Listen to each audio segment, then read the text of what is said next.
नमस्कार दोस्तों। आज हम बात करने जा रहे हैं एक बहुत ही रोचक और रहस्यमयी फिल्म जटाधर की, जिसमें मिथक, भूत प्रेत, आस्था और लालच का अनोखा मिश्रण देखने को मिलता है। फिल्म में हमारी मुख्य भूमिका निभा रहे हैं सुधीर बाबू और सोनाक्षी सिन्हा। यह फिल्म हमारे सामने विश्वासों और अंधविश्वासों के बीच झूलते मानव मन की कहानी लाती है। तो मूवी के शुरू में बताया जाता है कि सालों पहले लुटेरों से अपना धन बचाने के लिए जमीन के नीचे छिपाया जाता था। बट लुटेरे वहां से भी किलिंग करके धन चोरी कर लिया करते थे। इसीलिए लोगों ने तंत्र बंधन करके धन को जमीन के नीचे दबाना शुरू किया, ताकि पिशाच उनके धन की रक्षा करें, और अगर कोई लुटेरा चोरी करने आया तो पिशाच उसको खत्म कर दें। पिशाच तब तक धन की रक्षा करता है जब तक कि उसकी मांगी हुई इच्छा पूरी नहीं की जाती। ऐसे तंत्र बंधन आज भी देखने को मिल जाते हैं। फिर प्रेजेंट में शोभा को दिखाया जाता है।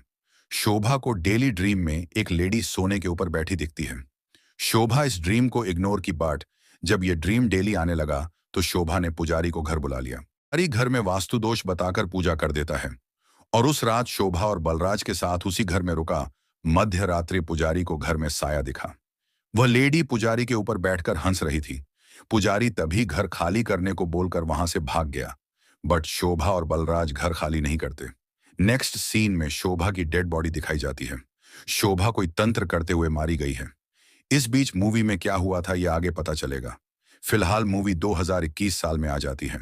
आज मनीष अपनी पैरानॉर्मल रिसर्च के बारे में दुनिया को बता रहा था, कैसे हमारे साथ साथ यहाँ नेगेटिव और पॉजिटिव दोनों एनर्जी भी रहती हैं, जिनको लोग भूत या आत्माएं बुलाते रहते हैं। उनको देखा नहीं जा सकता, बट महसूस किया जा सकता है। वे धुएं से या चीजों को हिलाकर अपने होने का एहसास दिलाती हैं। फिर मनीष ने ऑडियंस से उस बंदे को बुलाया जो भूतों में बिलीव नहीं करता। वो था शिवा। मनीष शिवा को अपने इक्विपमेंट्स दिखाने लगता है, जिनसे हम भूतों की एनर्जी का पता लगा सकते हैं, जैसे sound frequency recorder, thermal camera और electric magnetic field detector. Shiva के पास वो सभी डिवाइस हैं। शिवा एक घोस्ट हंटर है जिसको आज तक भूत ही नहीं मिला। शिवा जब छोटा था तो इसके फ्रेंड की डेथ एक पेड़ के पास हो गई थी। गांव वालों ने बच्चों को वहां जाने से मना किया हुआ था।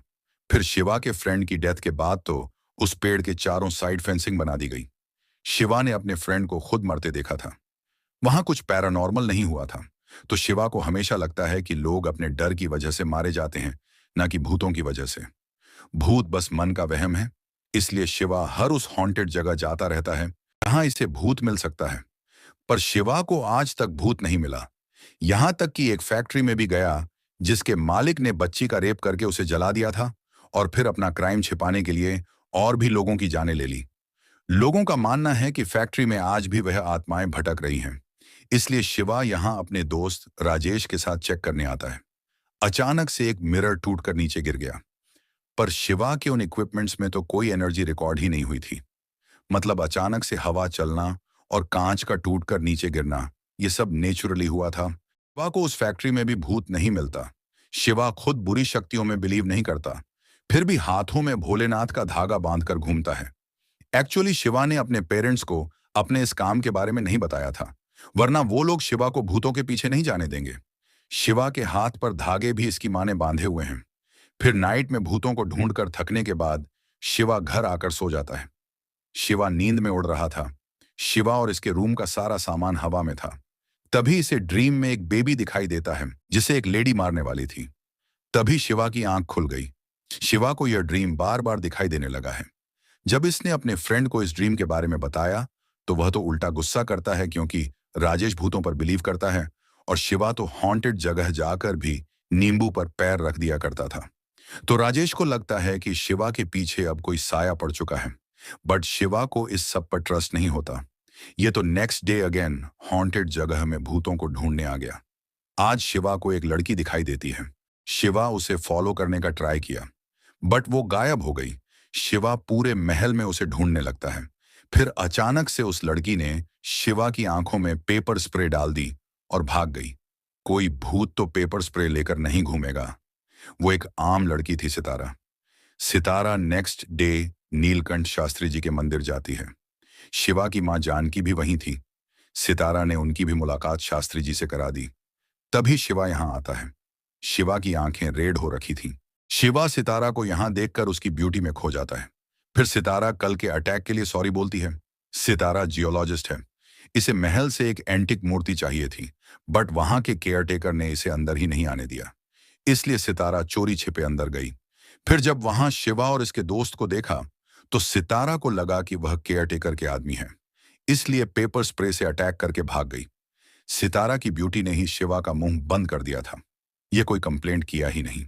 फिर शिवा ने अपने काम के बारे में सितारा को बताया और इन दोनों की दोस्ती हो गई। दोनों कॉल पर भी बातें करने लगे थे।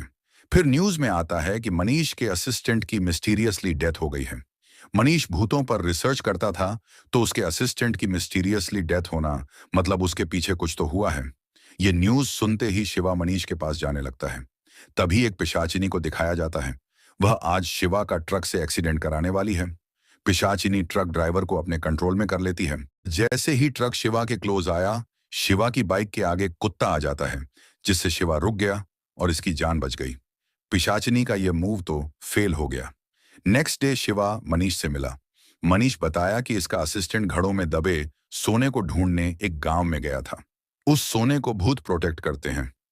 मनीष शिवा को इससे ज्यादा इंफॉर्मेशन नहीं देगा, क्योंकि सोने की रक्षा करने वाले पिशाच नरबली मांगते हैं। वो गांव बहुत डेंजरस है। मनीष शिवा को वहां नहीं भेज सकता। पिशाच और नरबली की बात सुनकर सितारा भी शिवा को वहां जाने से रोकने लगती है। बट शिवा को तो अभी भी इन बातों पर ट्रस्ट नहीं था। आज नाइट में जब शिवा सो रहा था, तो इसको अगेन वही बेबी वाला ड्रीम आता है। बट आज उसको एक आदमी मारने का ट्राई कर रहा था। शिवा का ड्रीम थोड़ा चेंज हो चुका है। नेक्स्ट डे मनीष का न्यू असिस्टेंट शिवा को उस गांव ले जाने बुला लेता है। वो पैसों के लिए रेडी हो गया था। शिवा अभी उस गांव में आ गया। यहाँ आज भी पुजारी और कुछ लोग सोना पाने के लिए पूजा करा रहे थे। उन लोगों को नरबली की जरूरत पड़ने वाली थी, इसलिए शिवा को यहाँ रुकने दिया। बट शिवा इनका प्लान नहीं समझ पाया। इसी पूजा के टाइम शिवा के बिल्कुल पास में बिजली गिर जाती है। वही पिशाचिनी अगेन शिवा को मारने का प्लान करने लगी है। उधर सितारा को शास्त्री जी ने बुला लिया। सितारा और शिवा अभी एक दूसरे को प्यार करने लगे थे, इसलिए सितारा शिवा की कुंडली शास्त्री जी को दिखाई थी। शास्त्री जी बताएं कि शिवा की कुंडली में मृत्यु दोष है। उसका हर कदम उसे मौत की साइड ले जा रहा है। शिवा की डेथ कभी भी हो सकती है। शिवा के साथ रहने वाले लोगों को भी खतरा है। सितारा इन सब बातों से बहुत डर जाती है। उधर पूजा वाली जगह शिवा के डिवाइस में नेगेटिव एनर्जी डिटेक्ट हो गई थी। शिवा पर किसी भी टाइम वो पिशाचिनी अटैक करने ही वाली थी। तभी शिवा को सितारा घर बुला लेती है, क्योंकि शिवा की मां जानकी को चोट लग गई है। शिवा के पेरेंट्स कुछ पुराने डॉक्यूमेंट्स ढूंढ रहे थे। तभी गैस बर्नर में आग लग गई। गैस कम लीक हुई थी, इसलिए चोट कम आई, वरना आज शिवा के पेरेंट्स की डेथ हो गई होती। फिर सितारा शिवा को शास्त्री जी की बातें बताती हैं और उसे भूतों का पीछा छोड़ने को बोलती है। बट शिवा तो अभी उसी गांव से आ रहा था। तभी राजेश शिवा को एक न्यूज फॉरवर्ड करता है। उस गांव में जितने भी लोग सोना पाने को पूजा कर रहे थे, उन सभी की डेथ हो चुकी है। उस गांव में कुछ तो शैतानी शक्ति है। बट शिवा को अब भी डर नहीं लग रहा था। ये तो सोच रहा है कि काश ये कुछ मिनट और वहां रुक जाता, तो इसे पता चल जाता कि वहां क्या हुआ है। एंड शिवा के फादर इनकी बातें सुन लेते हैं और शिवा को बहुत डांटते हैं। शिवा के पेरेंट्स इसकी जान बचाने को इसे भूतों जैसी चीजों से दूर, उस गांव से दूर यहां लाए थे। बट शिवा खुद उस गांव वापस चला गया। शिवा की जान को एक पिशाच से खतरा है। ये बात शिवा के पेरेंट्स पहले से जानते हैं। यहीं पर शिवा को उस ड्रीम वाले बेबी की पिक मिल जाती है। वो बेबी और कोई नहीं, शिवा ही है। और उसको मारने का ट्राई करने वाले देवी और वासु ही इसके रियल पेरेंट्स हैं। शिवा अपने ड्रीम में उन्हें ही देखा करता था। आज तक शिवा जिनको अपने माँ बाप समझता आ रहा है, वो इसके चाचा चाची हैं। भी शिवा के फादर इसे पूरा पास्ट बताते हैं। मूवी की स्टार्टिंग में शोभा को सोना दिखाई देता था। शोभा और उसका हस्बैंड बलराज शिवा के मामामी थे। जब पुजारी घर से भाग गया था, तो शोभा ने एक अघोरी को अपनी प्रॉब्लम दूर करने को बुलाया। अघोरी बताया कि इनके घर के नीचे सोना दबा हुआ है। अगर इन्हें वह सोना चाहिए तो श्मशान जाकर पूजा करनी होगी, जानवरों की बलि देनी होगी। शोभा सोने के लालच में सब कुछ करने को रेडी हो गई। बलराज ने शोभा को रोकने का ट्राई किया, बट शोभा सोना पाने के लिए किसी भी हद तक जाने को रेडी थी। पूजा होने के बाद अघोरी बताया कि घर के अंदर सोना किस जगह है, यह तो कोई नीली आंख वाला ही बता सकता है। वह कोई सोफा का रिलेटिव ही होगा। सोना सिर्फ उसे ही दिखाई देगा। ब्लू आइज देवी यानी कि बलराज की सिस्टर की थी। देवी अभी 8 मंथ्स प्रेग्नेंट थी। उसको घर पूजा में बुलाने को शोभा झूठ बोलती है कि देवी के बच्चे की जान को खतरा है। इन्हें अपने पूर्वजों के लिए एक पूजा करनी होगी। बच्चे की बात सुनकर देवी और वासु पूजा में बैठने को रेडी हो गए। बट पूजा करने वाला कोई पुजारी नहीं, एक अघोरी था और यह पूजा काले कपड़ों में होने वाली थी। तो वासु और देवी को कुछ तो सही नहीं लग रहा था, पर फिर भी ट्रस्ट करके पूजा में बैठ गए। पूजा के बीच देवी को सोने वाली जगह दिखाई दे जाती है। अघोरी उस जगह मुर्गे की बलि दिलाता है और कुछ काले जादू वाली चीजें रखता है। फिर शोभा को उसी जगह काले साए दिखाई देने लगते हैं जो उस सामान को खा रहे थे। मतलब पिशाच नहीं इनकी बलि से खुश थी। तभी देवी को दर्द होने लगता है। देवी के डिलीवरी का टाइम आ गया था, पर शोभा और बलराज तो उस पिशाच को खुश करने में लगे हुए थे। वासु ही पास से एक औरत को बुलाकर देवी की डिलीवरी वहीं पर कराता है। इस बीच धन पिशाचनी हंसते हुए जमीन से बाहर आकर बलि मांगने लगती है। अघोरी बकरे की और भैंस की भी बलि दिला देता है। बट धन पिशाचिनी उनका भी खून पीकर खुश नहीं हुई। धन पिशाचिनी को नरबलि चाहिए थी। वह न्यूबर्न बेबी शिवा की बलि मांगने लगती है। तब देवी और वासु अपने बच्चे की जान बचाकर वहां से भाग आए। बट धन पिशाचिनी गुस्सा हो गई। उसने अपनी प्यास बुझाने को बलराज, शोभा और अघोरी की जान ले ली। पर धन पिशाचिनी तब भी शांत नहीं हुई। उसने पूरे गांव में लोगों को मारना स्टार्ट कर दिया। लोग गांव छोड़कर भाग गए। इन सब से दूर वासु और देवी शिवा के साथ खुश थे। बट फिर धन पिशाचिनी ने देवी को अपने वश में करके शिवा को मारने का ट्राई किया। तब वासु देवी को होश में लाकर शिवा की जान बचाया। पर फिर धन पिशाचिनी ने वासु को ही अपने वश में करके शिवा को मारने का ट्राई किया। तब देवी ने वासु को रोक दिया। वासु और देवी समझ गए कि अब यही दोनों अपने बच्चे की जान के दुश्मन बन गए हैं। इसलिए शिवा की जान बचाने को दोनों अपने आप को खत्म कर लेते हैं। तब से शिवा अपने चाचा चाची के पास है। शिवा अब अपने रियल पेरेंट्स के घर उनकी आत्माओं से बात करने जाता है। शिवा के डिवाइस से वासु और देवी के होने का एहसास करा देते हैं। फाइनली शिवा को आत्माएं मिल गई थी, वह भी अपने पेरेंट्स की। फिर सभी शास्त्री के पास जाते हैं। शास्त्री बताया कि शिवा की जान के पीछे मृत्यु पड़ी हुई है, पर हमेशा इसके पेरेंट्स की आत्माओं ने शिवा की जान बचाई है। उन्हें आज भी मुक्ति नहीं मिल पाई है और जब तक शिवा की जान को खतरा है, देवी और वासु की आत्माएं ऐसे ही भटकती रहेंगी। फिर शास्त्री बताया कि इतने सालों में वह धन पिशाचनी बहुत शक्तिशाली हो चुकी है। नेक्स्ट मंथ चंद्र ग्रहण के दिन तक पिशाचनी अपना मकसद पूरा कर लेगी। उसे बस शिवा ही रोक सकता है।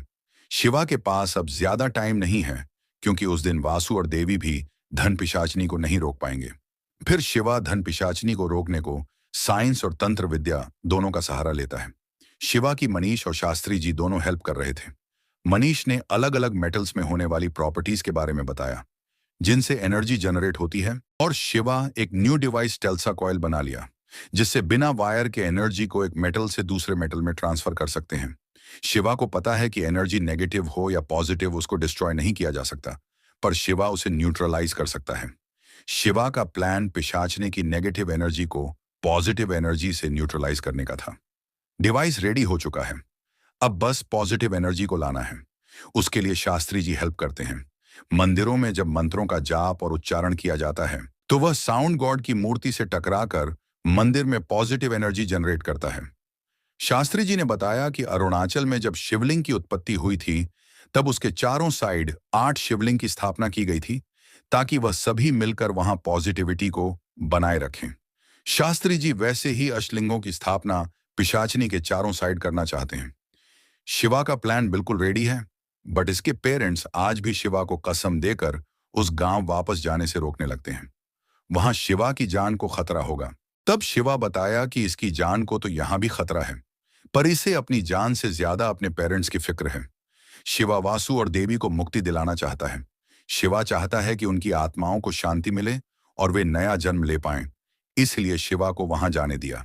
फिर चंद्र ग्रहण के दिन मनीष ने सभी जगह कैमरा और अपने डिवाइस लगा दिए, ताकि कुछ गलत होने से रोक पाए या पिशाचनी के आने के बारे में इन्फॉर्म कर पाए। यहीं पर शास्त्री जी भी बाकी भक्तों के साथ हवन और पूजा करना स्टार्ट कर देते हैं। शिवा को अकेले पिशाचनी वाली जगह अष्टलिंगों की स्थापना करनी है। शिवा 2 शिवलिंग की स्थापना तो कर देता है, बट फिर धन पिशाचिनी वहीं आ गई। शिवा उस दिन देवी के पेट में था, तो यह भी आज धन पिशाचिनी को देख पा रहा था। धन पिशाचिनी शिवा की बलि लेने को हंसने लगती है और तभी शोभा, बलराज और अघोरी की आत्माएं शिवा को मारने लगती हैं। उसकी बलि देने का ट्राई करते हैं। ये सभी बस शिवा को ही दिखाई दे रहे थे। शिवा उनसे अकेले फाइट नहीं कर पा रहा था। फिर शास्त्री जी की पूजा और शंख की वजह से बुरी आत्माएं गायब हो गईं और शिवा ने अगेन शिवलिंगों की स्थापना करना स्टार्ट कर दिया। अभी धन पिशाचिनी शिवा को अपने कंट्रोल में कर लेती है और शिवा खुद अपना सर दीवार में मारने लगता है। खुद ही अपने आप को बहुत छोटे पहुंचाने लगता है। अपना खून खुद पीने लगता है। तभी यहां वासु और देवी की आत्माएं आ जाती हैं। वे शिवा को पिशाचिनी के कंट्रोल से बाहर निकाल लेती हैं। शिवा अब अपने कंट्रोल में आ जाता है और फिर से शिवलिंग की स्थापना करने लगता है। अब पिशाचिनी खुद शिवा के साथ फाइट करती है। शिवा पिशाचिनी के किसी भी वार से नहीं बच पा रहा था। पिशाचिनी इल्यूजन क्रिएट करके शिवा के हाथों ही उसकी जान ले लेती है। शिवा की यहीं पर डेथ हो गई। अब तक अष्टलिंगों की स्थापना हो चुकी थी। उन सभी से पॉजिटिव एनर्जी जनरेट हुई और हमें कैलाश पर शिव जी दिखाई देते हैं। शिवा की आत्मा अभी उनके पास है। शिवा शिव जी को खुश करने को तांडव करने लगता है। शिवा के नृत्य से शिव जी प्रसन्न हो गए और शिवा को अगेन धरती पर भेज दिया। अभी शिवा होश में आते ही धन पिशाचिनी को त्रिशूल से मार देता है। धन पिशाचिनी गायब हो गई और इसी के साथ देवी और वासु को भी मुक्ति मिल गई। फिर कुछ ईयर्स के बाद एक और आदमी धन पाने के लालच में नरबलि देकर पिशाचिनी को वापस बुला लिया और यहीं पर सस्पेंस के साथ मूवी एंड हो गई। दोस्तों, ये थी जटाधर मूवी की पूरी कहानी। अगर आपको ये वीडियो पसंद आई हो तो वीडियो को लाइक करना, चैनल को सब्सक्राइब करना और बेल आइकॉन जरूर दबाना ताकि आपको हर नए मूवी एक्सप्लेनेशन का नोटिफिकेशन मिलता रहे। आपके एक लाइक और कमेंट से बहुत मोटिवेशन मिलता है मुझे ऐसे और इंटरेस्टिंग वीडियोस बनाने का। मिलते हैं नेक्स्ट वीडियो में एक और धमाकेदार मूवी के एक्सप्लेनेशन के साथ। तब तक के लिए जय हिंद और देखते रहिए सिनेमा गुरु।